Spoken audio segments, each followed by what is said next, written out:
American သမ္မတ Donald Trump ဟာ British ရုပ်သံထုတ်လွှင့်ရေး Corporation ထိတဲ့ BBC ကို၎င်းရဲ့ January 6 ရက်မိန့်ခွန်းကိုမှားယွင်းစွာတီးဖြတ်ထုတ်လွှင့်ခဲ့မှုအတွက်ဒေါ်လာဘီလီယံနဲ့တရားစွဲဆိုတော့မယ်လို့တရားဝင်အကြောင်းကြားလိုက်ပါတယ်။ BBC ကိုတောကြနေနောက်ဆုံးထားပြီး Trump ကိုဂုဏ်တိခညှိုးနွမ်းစေတဲ့ထုတ်ပြန်ချက်တွေကိုချက်ချင်းပြရုပ်သိမ်းထိုးမဲ့နစ်နာကြေးပေးဖို့ Trump ရဲ့ဥပဒေအဖွဲ့ကတောင်းဆိုထားပါတယ်။လိုက်နာမှုမရှိရင်တရားစွဲဆိုသွားမှာဖြစ်ကြောင်းအတိအလင်းချင်းချောက်ထားပါတယ်။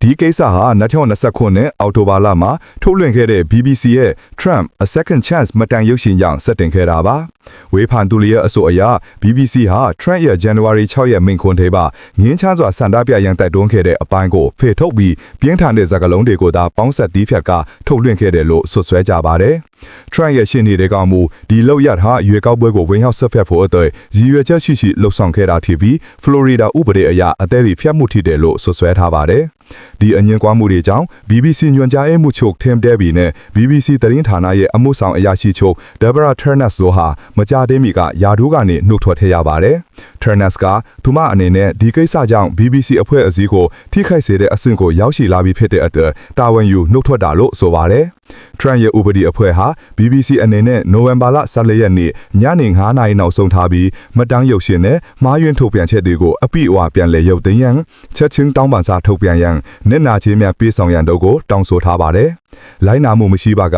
Trump ဟာဒေါ်လာဘီလီယံနစ်နာကြေးအတွက်တရားစွဲဆိုမှုစတင်တော်မှာထီကြောင်းအတိပေးလိုက်ပါတယ်။ BBC ပြောရေးဆိုခွင့်ရှိသူကတော့ပေးပို့လာတဲ့စာကိုတုံ့တက်ပြီးတင့်လျော်တဲ့အချိန်မှတိုက်ရိုက်ပြန်လက်ဖြေကြားပေးသွားမယ်လို့ပြောကြားခဲ့ပါတယ်။ဒါဟာ Trump နဲ့ကမ္ဘာမီဒီယာကြီးတစ်ခုအကြားဂုဏ်တိတ်ခါနဲ့အမှန်တရားအတွက်အကြီးအကျယ်ရင်ဆိုင်ရမယ့်တရားရေးစစ်ပွဲတစ်ခုအခီမှတ်ထမ်းဝင်လာနိုင်ပါတယ်။